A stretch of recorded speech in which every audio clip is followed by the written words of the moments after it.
पढ़ाया।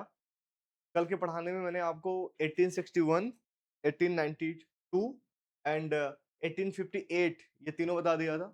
1858 का एक्ट का नाम क्या था आप बताइए? कौन सी रानी आई थी जिसने घोषणा की थी? क्या बोला था? उनकी घोषणा में क्या था?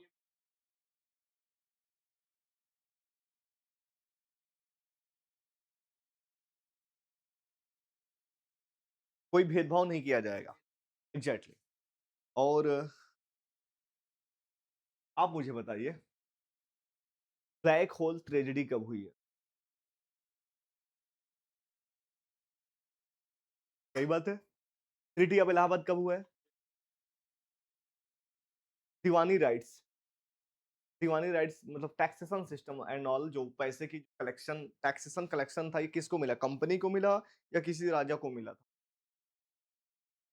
किस किस एरिया के? In the case of treaty of Allahabad. अरे श्योर। ठीक है। और in the act of 1773 centralise power की गई बंगाल को, तो किसको किसको उसके अधीन किया गया यहाँ? ठीक है, दोनों अंतर याद है। मोनोपोली कंप्लीटली कब खत्म हुई कंपनी की? 33 में। कंपनी अब से ट्रेड नहीं करेगी, ये किसमें है? नहीं, हाँ। हाँ, ट्रेड ही नहीं करेगी कंपनी को। चाइना, ट्रेड विद चाइना और ट्रेड ऑफ टी, ये चीजें अभी भी है, बरकरार रखी गई। मोनोपोली है किसमें? अबोलिशन ऑफ सती प्रथा भाई Raja Ram Mohan Roy. Who was the first law member of India? आप बताएंगे रिजर्व। तो Lord Macaulay. Lord Macaulay was permanent member in governor general house when. Lord जो मैकाले था, ये परमानेंट हाउस मेंबर बन गया है अब, मैकाले के, सॉरी गवर्नर जनरल के। Are you sure? 53। ठीक है। अगला क्वेश्चन मेरा ये है, पहली बार गवर्नर जनरल की काउंसिल को दो फंक्शन में अलग किया, एजुकेटिव एंड 53 में। इसमें पहली बार 6 मेंबर्स ऐड हुए हैं पहली बार। किस एक्ट से? वो भी जो आईसीएस थे, इंडियन सिविल सर्विस में। और उसमें 612 हुए हैं, लेकिन पहले 6 कब हुए हैं? हाँ, 1853 में। याद है कुछ? हाँ, याद रहेगा। तो कल इसको कितना देर पड़ा था? बस तैयार हो गया। चलो एक बात पूछता हूँ। अब तक मैंने आपको 1892 तक पढ़ा दिया है। कोई भी ऐसी बात जो आपको ना समझ आए? कोई भी ऐसी बात? सारे क्लियर है? पक्का? चलो आगे लेके चलता हूँ। आज की दुनिया थोड़ी अलग है। आज की जो हम बात करेंगे बहुत बढ़िया होगा। बढ़िया कैसे होगा? अब एक्ट आएगा, अगला कौन सा एक्ट आएगा? 1909 का क्या नाम है? पार्लियामेंटो भी नाम है इसका, पार्लियामेंटो। पार्लियामेंटो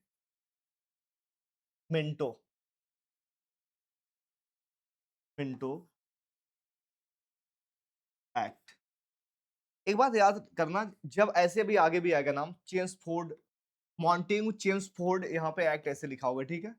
तो उसमें ये पूछा जाता है, एक बात बताइए, इसमें वायसराय कौन है और सचिव कौन है?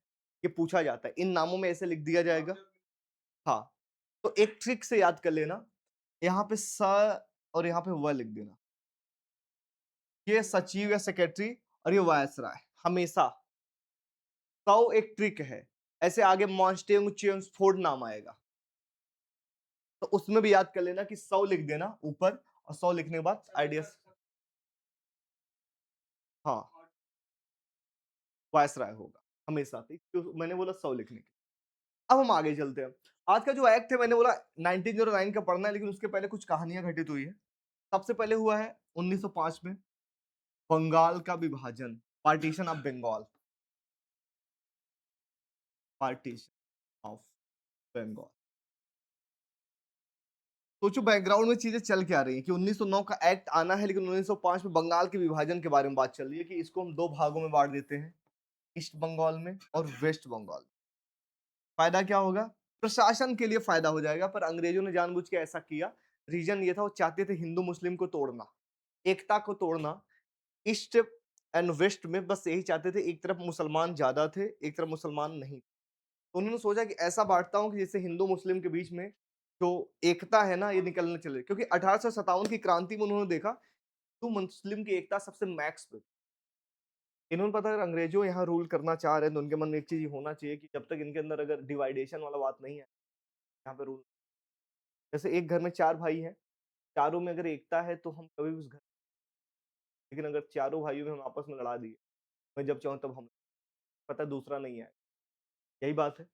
उस हिसाब से सबसे पहले समझो कि 1905 में एक्ट पार्टीशन ऑफ बंगाल के बारे में बात चल रही है। इसका समर्थन देंगे,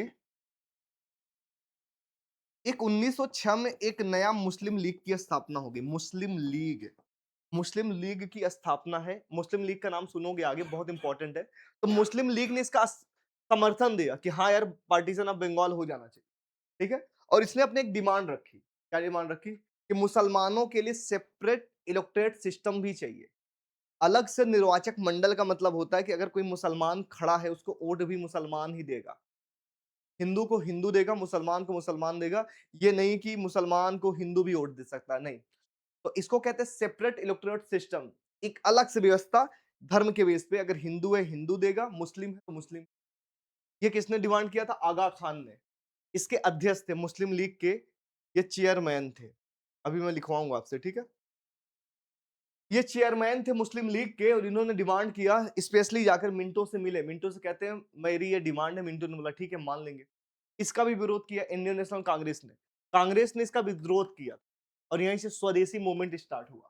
स्वदेश अपनाओ, विदेशी वस्तुओं का बहिष्कार करो, ऐसा कुछ सुना हुआ है ना गांधी जी के द्वारा। तो यही है स्वदेशी मूवमेंट, यहीं से स्टार्ट हो गया, बहुत तेज।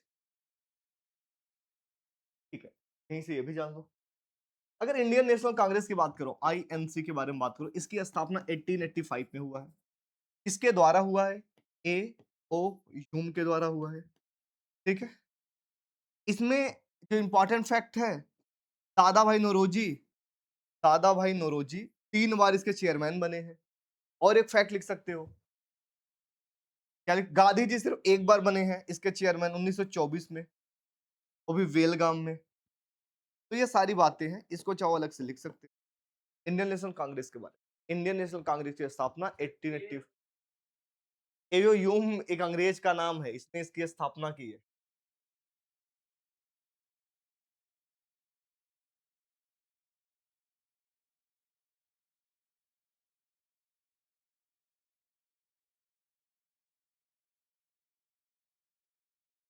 दादा भाई नौरोजी।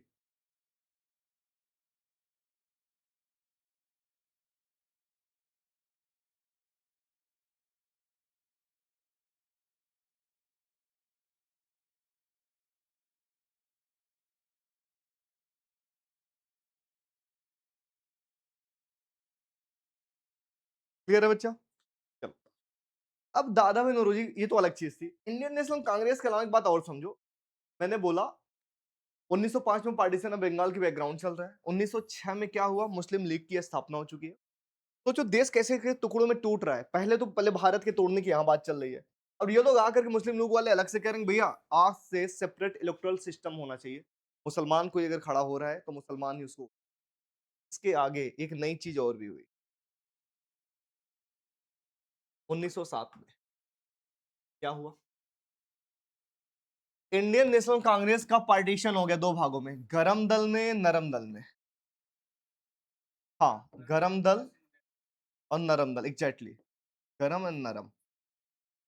लाला लाजपत राय हो गए, भगत सिंह हो गए, यानी ये सारी, पाचन से, ये सब एक गरम एक नरम दल में। अब सोचो देश कैसे कैसे टूट रहा है, और ये कहां पे हुआ है? सूरत अधिवेशन में, सूरत सेशन में, Surat session. Actually Indian National Congress जहां जहां सेशन करने जाती थी, मीटिंग करने जाती थी, उसी के नाम पे करती थी। सूरत में गई सूरत सेशन, कर्नाटक में गई कर्नाटका सेशन, बिहार में गई बिहार सेशन, बेलगांव, कर्नाटका उसको बोलते हैं।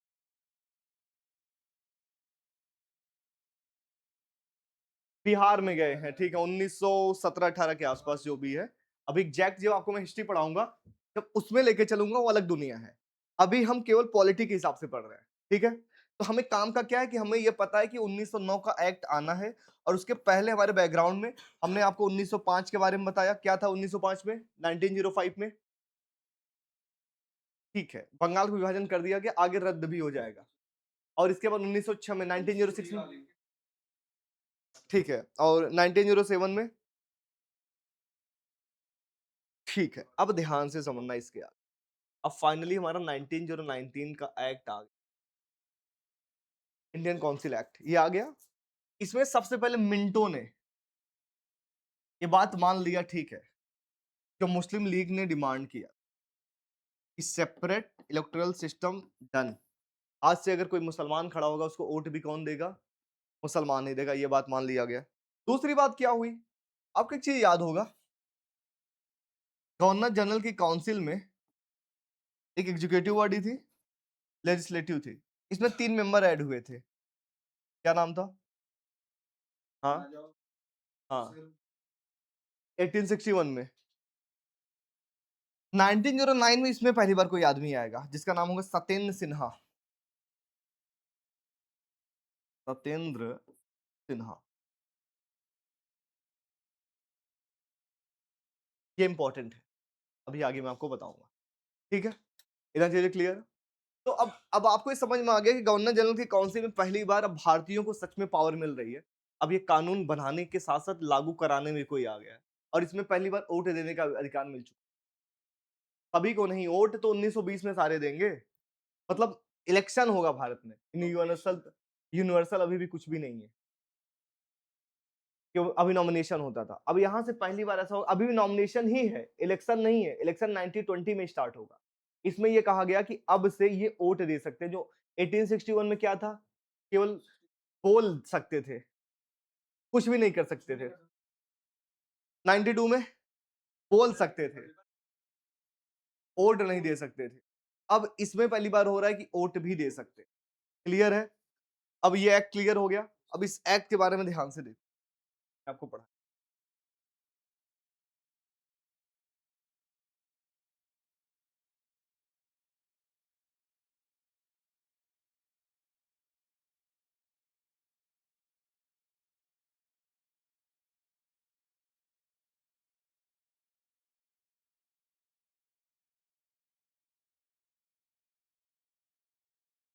तो जो मैंने चीज बताया, बैकग्राउंड लिखो, लिखते चलो साथ में, ना बोल रहे हो लिखने के लिए भी, तो साथ में लिखोगे, नोट ज्यादा ठीक रहे, ठीक ना। Indian council act 1909, known as Parliamentary Reform, known as Morley, Morley, Minto reform, हाँ रिफॉर्म, ये देखो स्पेलिंग देख लो, पार्लियामेंटो, ठीक है, क्लियर है। इसमें सबसे पहले बात क्या होगी, बैकग्राउंड लिखो, बैकग्राउंड, बैकग्राउंड 1905, 1906, उसके नीचे लिखते जाओ, 1907, 1905 में क्या हुआ है, याद है, पार्टीशन ऑफ बंगाल, ठीक है, पार्टीशन ऑफ बंगाल हुआ। और समर्थन को इंग्लिश में क्या कहते हैं बच्चे, कहा, सपोर्ट मुस्लिम लीग, उसी में कोष्टक में लिख लेना, जो पार्टीशन ऑफ बंगाल हुआ है इसका सपोर्ट मुस्लिम लीग ने किया, तो सपोर्टेड बाय मुस्लिम लीग, तो आपको याद रहेगा, ठीक है। अब आ जाते हैं 06 में, मुस्लिम लीग, लिखना है यहाँ पे चेयरपर्सन, चेयरमैन, हाँ चेयरमैन, आगा खान, हाँ आगा, AA, ठीक है, आगा खान। डिमांड, इनकी डिमांड क्या थी, डिमांड यही थी कि वो सेपरेट इलेक्टोरेट सिस्टम, मैं बता रहा हूँ, ये इलेक्टोरेट सिस्टम,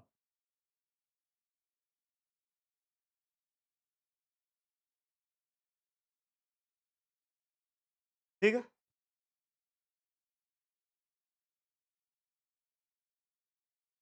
अब इसका मीनिंग मैं आपको बता ही दिया हूँ।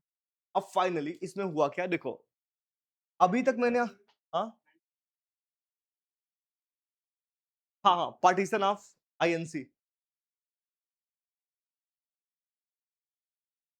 गरम दल एंड नरम दल। अब याद करो पहले मैंने 6 पढ़ाया था, 6 से 12 हुए थे।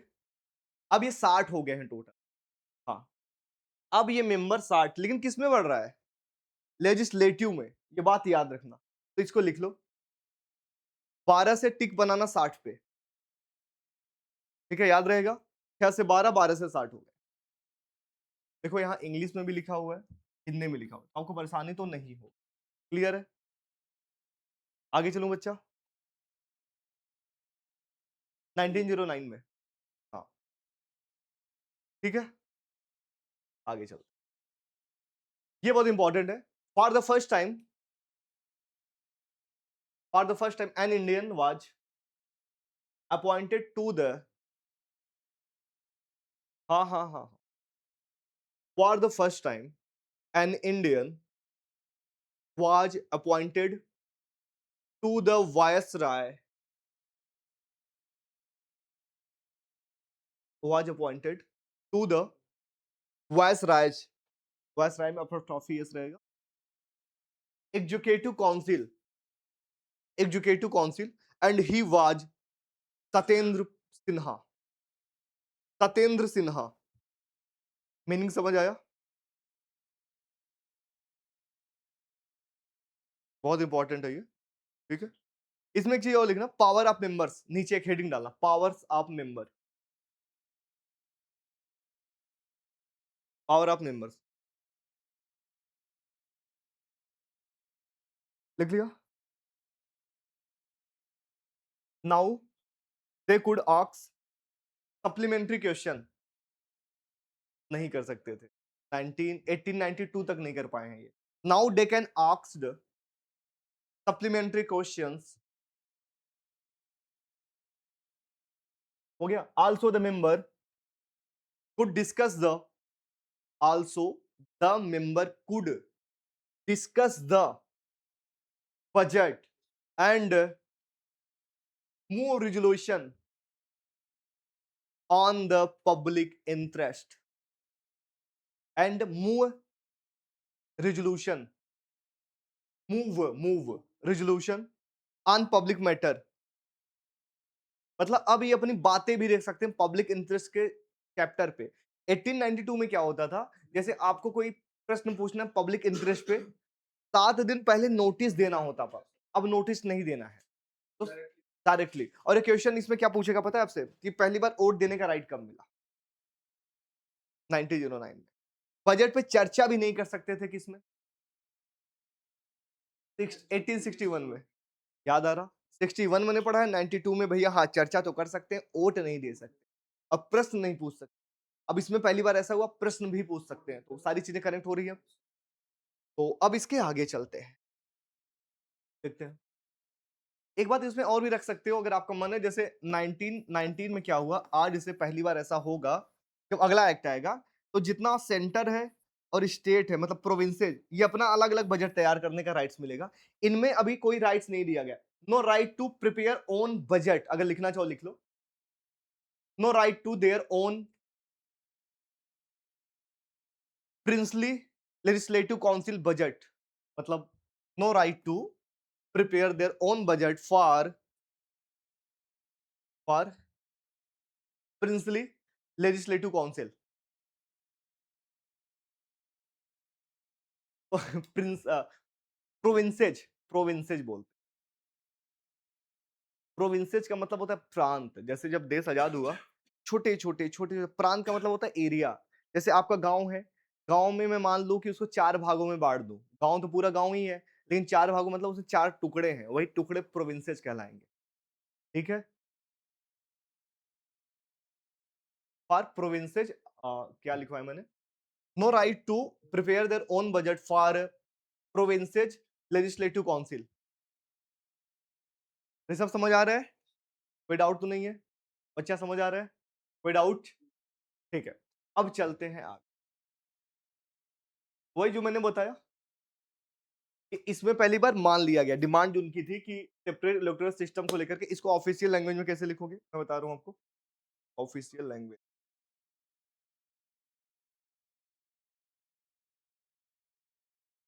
देखना, separate electorates were introduced, separate electorates were introduced for Muslim the first time.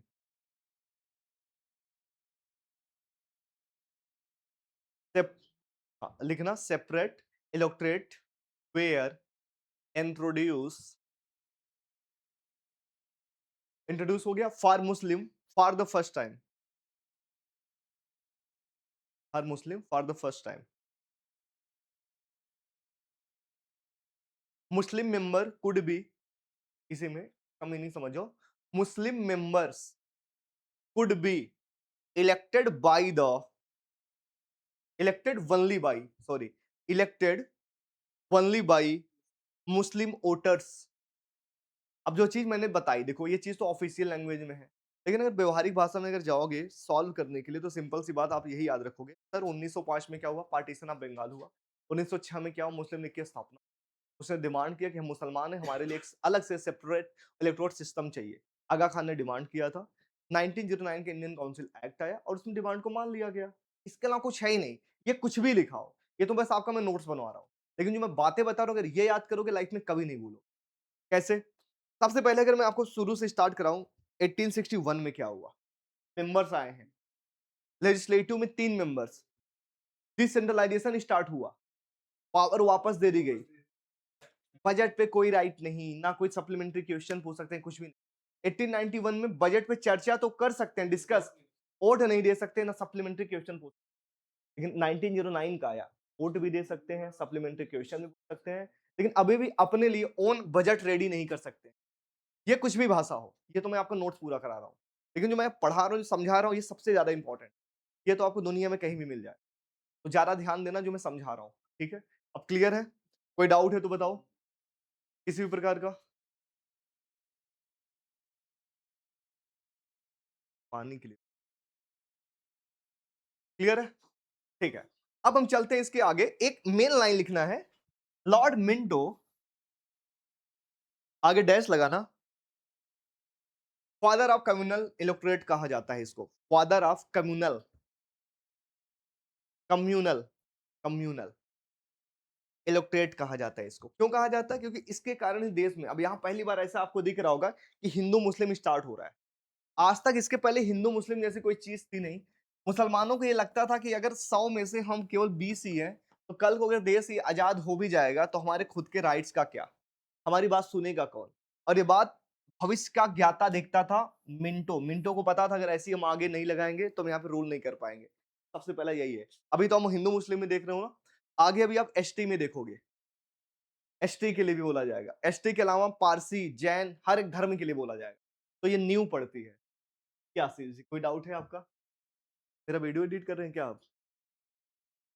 आए है, ठीक है, चलूं आगे अब यहां तक बताओ कोई ऐसी बात जो आपको ना समझ आई हो, आगे आपको समझ? Thank you. अब मेरी बात सुनो ध्यान से, अब हम चलेंगे 1909 में, 1919 में। और हाँ, हाँ इसमें और कुछ लिखवा दूं? देखूं कुछ और है।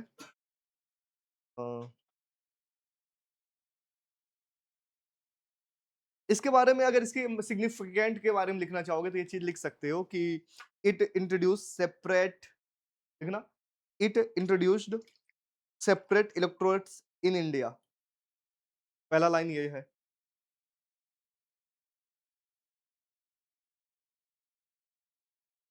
Separate electorates in India. दूसरा लाइन ये लिख सकते हो इसमें कि it mark, it marked the beginning of communal representation in Indian politics. Meaning समझ आया? It marked beginning of communal, हाँ पहली बार की ऐसा हिंदू धर्म को लेकर के इंडियन पॉलिटिक्स में चीजें स्टार्ट हुई हैं, तो ये भी लिख सकते हो। तो लिखना है कि आपको it marked the beginning of communal representation in Indian politics.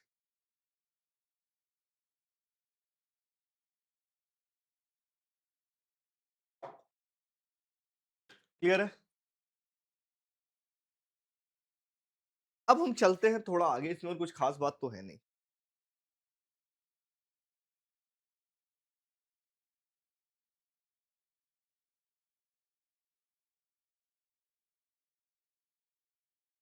अभी बंगाल के विभाजन के बारे में डिमांड हुआ था, याद है? रद्द हो गया 1911 में। एलुमेंट, ठीक है, एनुलमेंट हो गया। पहली बार ऐसा होगा कि 1913 में मोहम्मद अली जिन्ना का उदय हो रहा है, इनका दौर स्टार्ट होगा। तो इनका दौर स्टार्ट हुआ तो लखनऊ एक समझौता हुआ। तो लखनऊ समझौता में जो इंडियन नेशनल कांग्रेस था और मुस्लिम लीग के बीच में जो मतभेद था, ये मिटा दिया गया कि अब दोनों भाई भाई हो गए। मेन प्रयास था जिन्ना के कारण ये हुआ है। तो बैकग्राउंड कैसे लिखोगे? हिस्टोरिकल आपका मेन हेडिंग होना चाहिए 1919, लिख लिया? Government of India act known as, फिर मैं आपको समझा रहा हूं। इस एक्ट का नाम लिख लो बच्चा, government of India act 1919। 1919 also known as Montagu Chelmsford. कहीं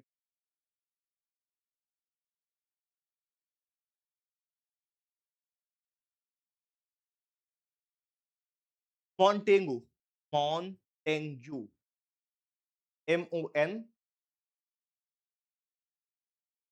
MONTAGU,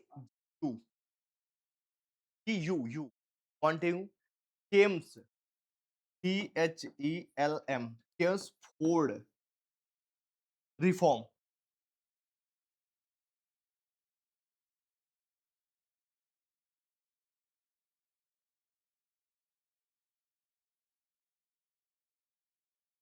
क्लियर है?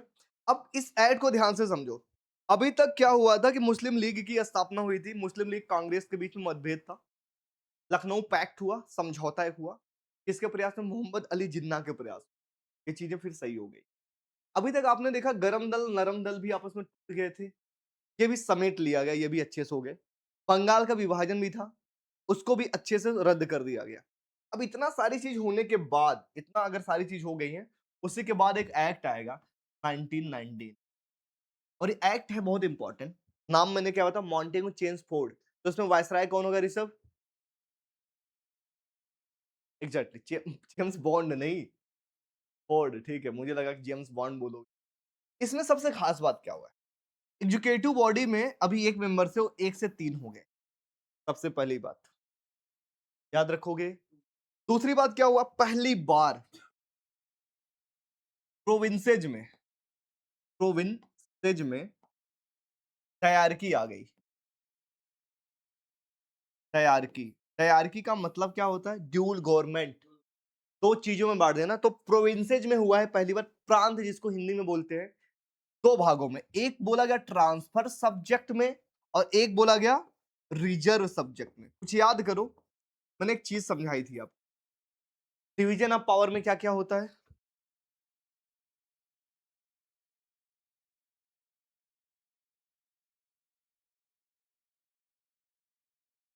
सेंट्रल कौन करेक्ट, कौन करेक्ट, क्लियर है? तो ये सारी चीजें देखो पहली बार यहां से स्टार्ट हो रही है। सबसे पहले डायरकी आ गई है। एक बोला गया ट्रांसफर सब्जेक्ट होता है, एक होता है रिजर्व। ट्रांसफर सब्जेक्ट में वो सारे सब्जेक्ट होंगे जिसपे कानून बनाएगा आपका इंडियन मिनिस्टर्स।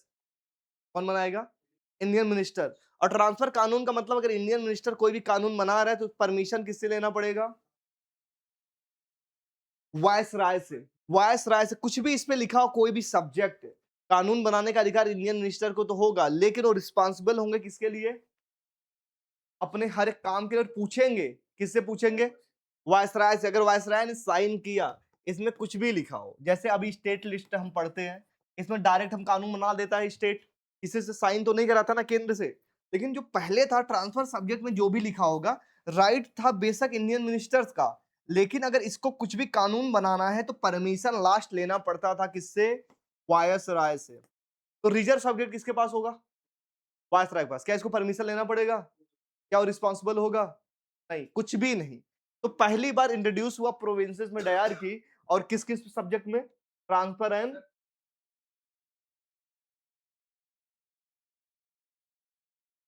वो तो पूछना पड़ता था, वो अलग चीज़ है, लेकिन इंडिया के अंदर मैं बात कर रहा हूँ। वो तो दौर खत्म है। स्टेट सेक्रेटरी अभी खत्म हो जाएँगे इसी पोस्ट पे।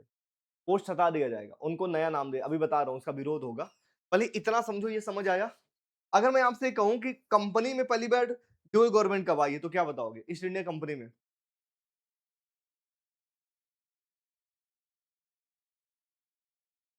क्या आई है? आपका गलत है। हाँ, सही है बताइए? क्या बात है 5 मिनट की पढ़ाई ऐसे कैसे काम चलेगा? चलो आशीष बताओ, कंपनी में ड्यूल गवर्नमेंट कब आई है? ऑप्शन देता हूँ, देखता हूँ किस्मत कितनी अच्छी है। 1773, 1784, 1833, 1813 4 ऑप्शन है, आ गया आंसर। फिट्स इंडिया एक्ट में आया है, याद आया? और ये खत्म कब हुआ? अभी हुआ है। ठीक है। तो उसी तरीके से अगर मैं आपसे कहूं कि प्रोविंसेज में पहली बार डायरकी कब आई? 99 में। क्या थे डायरकी में? क्या-क्या चीजें थी? 2 सब्जेक्ट में बांटा गया। कौन-कौन से सब्जेक्ट? रिजर्व। रिजर्व सब्जेक्ट में कानून बनाने का राइट्स किसके पास? क्या वो रिस्पांसिबल है किसी चीज के लिए? ठीक है। अब बात कर लेते हैं कि ट्रांसफर सब्जेक्ट में कौन है मेन? ट्रांसफर सब्जेक्ट में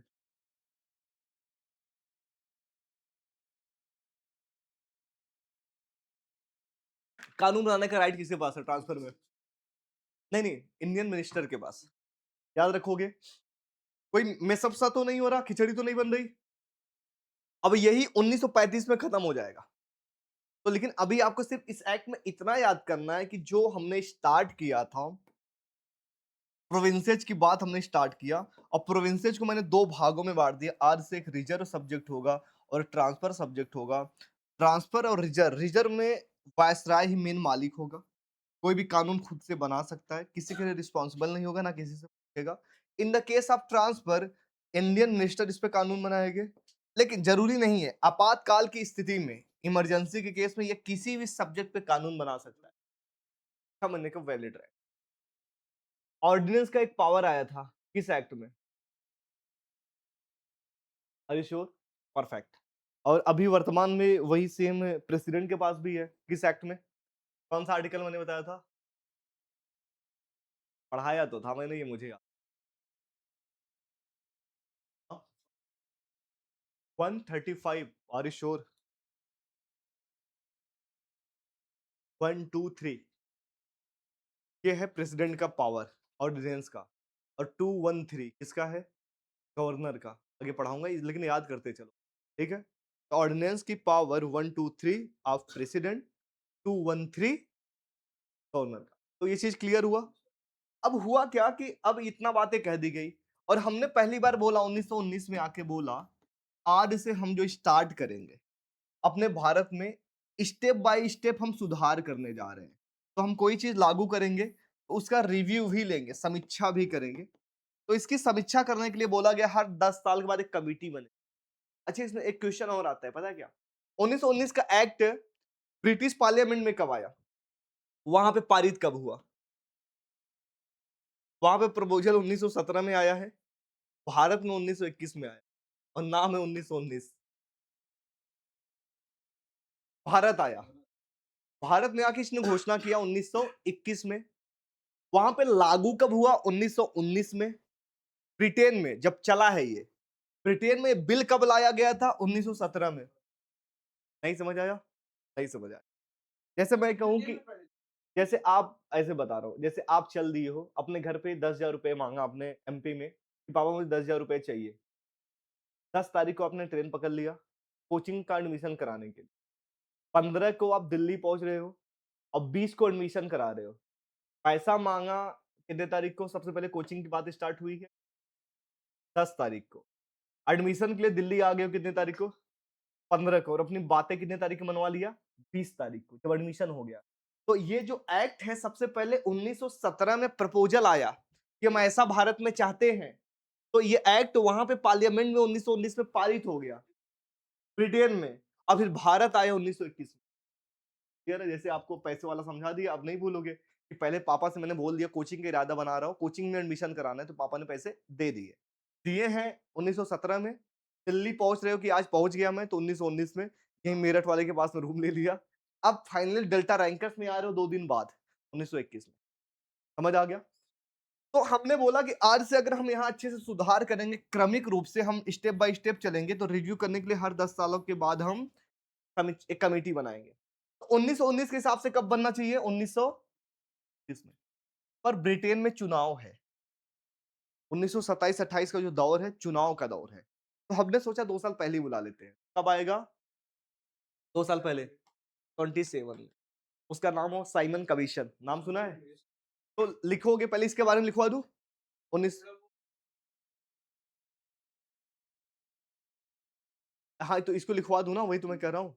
1919 का एक्ट लिखवा दूं? लिखो सबसे पहले बैकग्राउंड।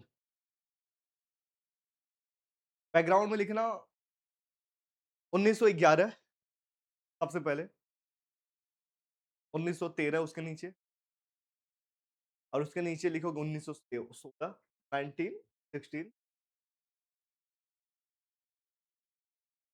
बस सबसे पहले लिखना 1911 में। एनुअल एनुअलमेंट, एनुअल बोलते हैं, annul annulment of partition of Bengal, rise of, इसके नीचे वाले में मोहम्मद अली जिन्ना। ये काम का पता है क्या है? जब आप किसी को समझाओगे तब काम आएगा, आपके एग्जाम में काम नहीं आएगा। मतलब अगर आप पॉलिटी पढ़ रहे हो तो आपको मीनिंग भी तो पता होना चाहिए ना। लकीर के फकीर बनने का कोई मतलब है? देखो 1919 का एक्ट, इसमें ये बातें लिखी है, तो आप समझ ही नहीं पाओगे क्या चीजें हैं। तो जब भी मैं पढ़ाता हूँ तो आपको बैकग्राउंड भी क्लियर कराते चलता हूँ कि कोई एक्ट आ रहा है। जैसे आप पुणे, हाँ, लखनऊ में इंडियन नेशनल कांग्रेस मुस्लिम लीग एक हुए हैं। आपको मैं एक चीज बता रहा हूँ, जो मैंने 1813 का जो मैंने एक्ट पढ़ाया था, मैंने बोला क्यों मोनोपोली खत्म हुई है। किसी भी जो यूपीएससी की तैयारी करता होगा उससे भी चलो बता पाए तो कहें क्यों खत्म हुई है। रीजन मैंने आपको पढ़ाया था, कॉन्टिनेंटल सिस्टम याद है, नेपोलियन बोनापार्ट का, उस पर हमला कर देंगे, उसका सिस्टम था। अब आप यहाँ की तो नहीं लो, पूछना क्यों मोनोपोली खत्म, क्या रीजन रहा है।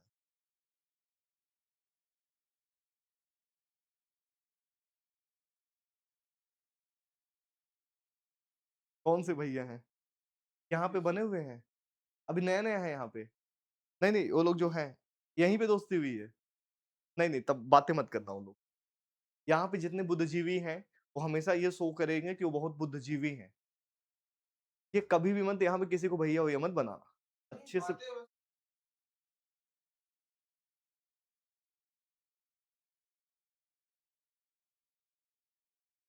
ठीक है, मतलब अपना अच्छा बुरा सोच कर किसी से बात करना, क्योंकि टाइम बहुत कम है। यहाँ का एक है कि चलो आओ बाहर चलते हैं, ये घूम के आते हैं, ऑटोमेटिक हो जाता है। चलो वहां पे डीयू का हॉस्टल है, घूम के आते हैं। तो इसके बाद फिर तो आशीष आगे समझ, हो सकता है दिन भर सोते हो भैया।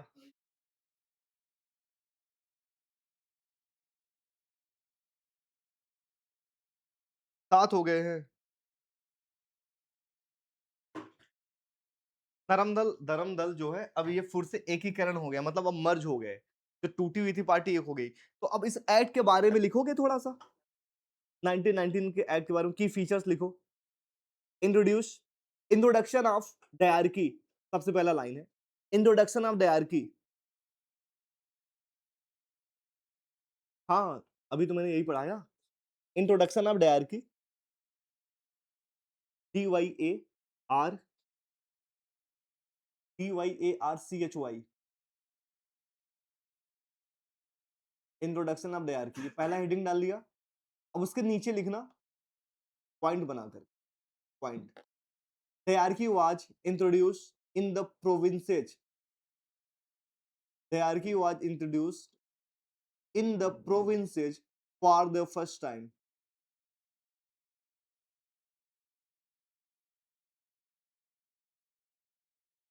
For the first time. Meaning समझ आ गया जो मैंने समझाया था?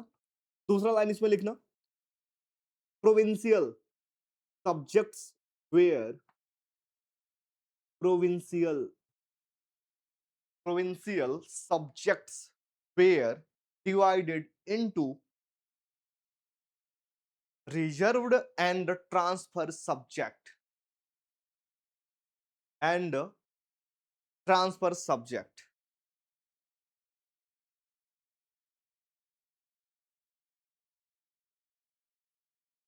इसमें दूसरा लिखना मेन हेडिंग बना करके, बाई कैमरल, स्पेलिंग पता है? बाई कैमरल, हाँ ना, by cameral, by by cameral. दूसरा लाइन लिखना, by cameral legislature at the centre. जो आज आप लोकसभा राज्यसभा देखते हो ना, ये इसी एक्ट का देन है। Legislature at the centre, at the centre लिख लिया। इसके नीचे अब लिखोगे लाइन, वही तो बता रहा हूँ, लोकसभा राज्यसभा का जो आप वर्तमान में देखते हो बच्चा, ये इसी की नींव है, लेकिन इसको मतलब official language, A bicameral legislature was introduce at the centre for the first time. बस वही लाइन जैसे ऊपर मैंने लिखाया था, सेम वही line, A bicameral legislature was introduced at the center for the first time, at the center for the first time लिख लिया। the two houses were, नीचे हो गए, the two houses were the council of state and the legislative assembly, where the council of state and the legislative assembly, ठीक है। एक चीज और लिखोगे, अगला लाइन मेन हेडिंग बना करके, the first public service commission was, the first public service commission was,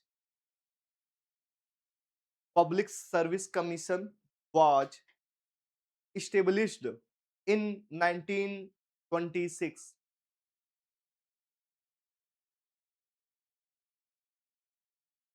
established in 1926। नहीं नहीं नहीं, बता रहा हूँ एक एक।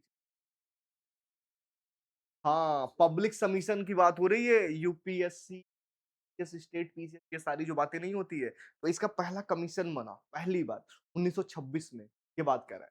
इसमें बोला कि पहली बार द्विविधायिका, मतलब जैसे कि लोकसभा होता है, राज्यसभा होता है, विधानसभा होती है, विधान परिषद होती है, इसका पहली बार इंट्रोड्यूस किया गया 1919 में। और एक बात मैंने ये और बताया था बजट को लेकर के, वो भी लाइन लिख लो, the centre and provinces budget were separate, the centre and provincial budgets were separate, were separate। और इसका सबसे लास्ट एक हेडिंग और है, तो आपको लिखना, हो क्या रहा था कि मतलब ऐसा समझो कि अभी एक नया पोस्ट बना रहे, इंडियन काउंसिल एक्ट आ रहा था, तो उसमें 15 मेंबर्स थे, और 15 मेंबर्स के साथ में एक आदमी भी था, याद है क्या नाम था उसका? State secretary. वो सारा कानून किसके लिए बनाते थे? इंडिया के लिए। तो उनका खर्चा कहां से जाता था? इंडिया से जाता था। लोगों ने कहा कि 16 आदमी का खर्चा भारत के बजट से क्यों जाएगा? लंदन में बैठा हुआ है, कानून तुम यहाँ के लिए बना रहे हो, फायदा तुम्हारा है, लेकिन तुम यहाँ से बजट क्यों पास कर रहे हो अलग से? उसका बहुत विरोध हुआ, उस पूरे पोस्ट को ही खत्म कर दो, नहीं चाहिए ऐसा कुछ भी। तो 1919 में उस पोस्ट को खत्म करके हाई कमिश्नर पोस्ट बोला गया। हाँ, स्टेट सेक्रेटरी को मूव ऑन करके नए पोस्ट में बदल दिया गया, जिसका नाम होगा हाई कमिश्नर फॉर इंडिया। हाँ, और उसे में स्टेट सेक्रेटरी भी बना था। अब स्टेट सेक्रेटरी को फिर से ट्रांसफर किया जा रहा है किसमें? हाई कमिश्नर पोस्ट में। हाँ, उच्चायुक्त हिंदी में बोलते हैं, हाई कमिश्नर लिख लो, यही लिखना है। Now state secretary replace by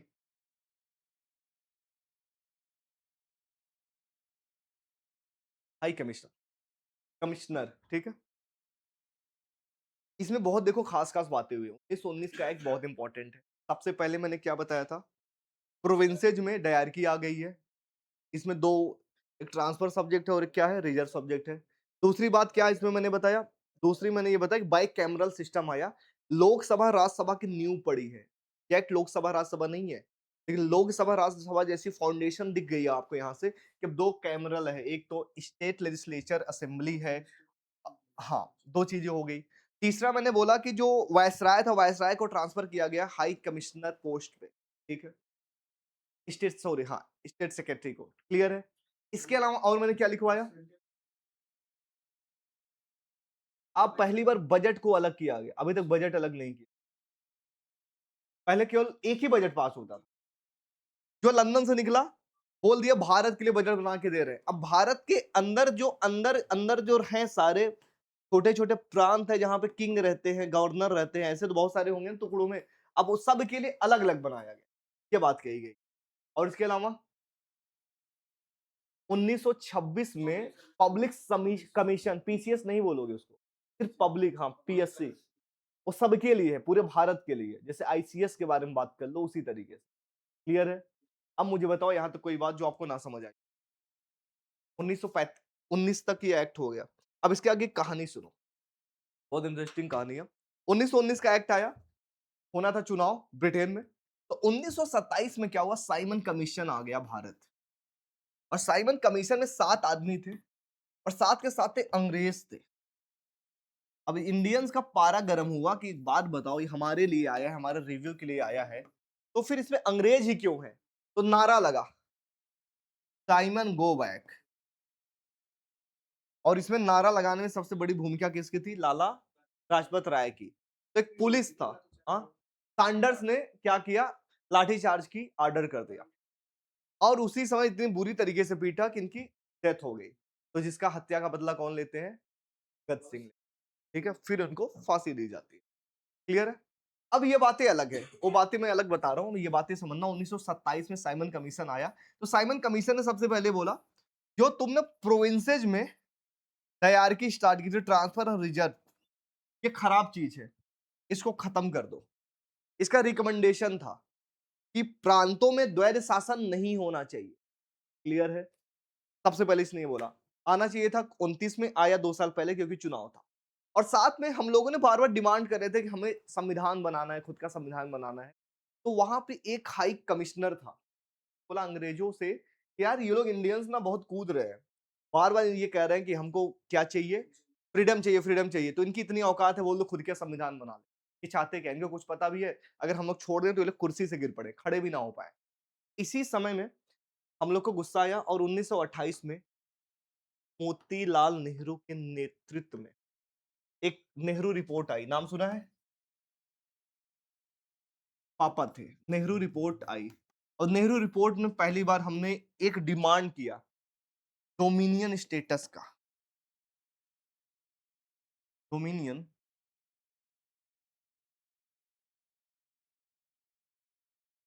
अब डोमिनियन स्टेटस का मीनिंग क्या है? हाँ, तो शॉर्टकट में मैं लिखता हूं।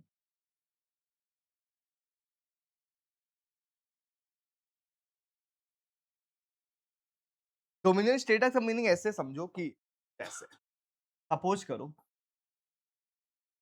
कि आप अपने गांव की तरफ से, नहीं ये समझ लो, ये एक लंदन का एक आदमी सरकार है, ठीक है? ये सरकार है, ये आपका गांव है, यहाँ पे बहुत सारे लोग रहते हैं, बहुत। तो यहां से आप गए के पास, क्या बात करने के लिए? आपने बोला सर, आप जो कानून बनाते थे, यहाँ पे अब तक रूल होता आ रहा था, सब कुछ चल रहा था, सब कुछ बढ़िया था। आज से एक काम करो, रूल आपके ही नाम पे होगा, पर रूल अब हम करेंगे, आप नहीं करो।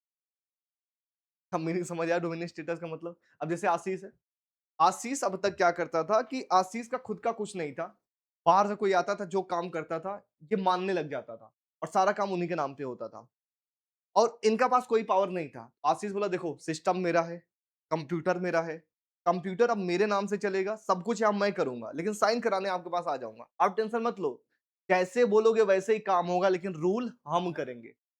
कोई भी एक्ट बनाओ, कोई दिक्कत नहीं है, आपके अंडर में हम रह करके काम करेंगे। ये डिमांड कब हुई पहली बार? 1928 में, ठीक है।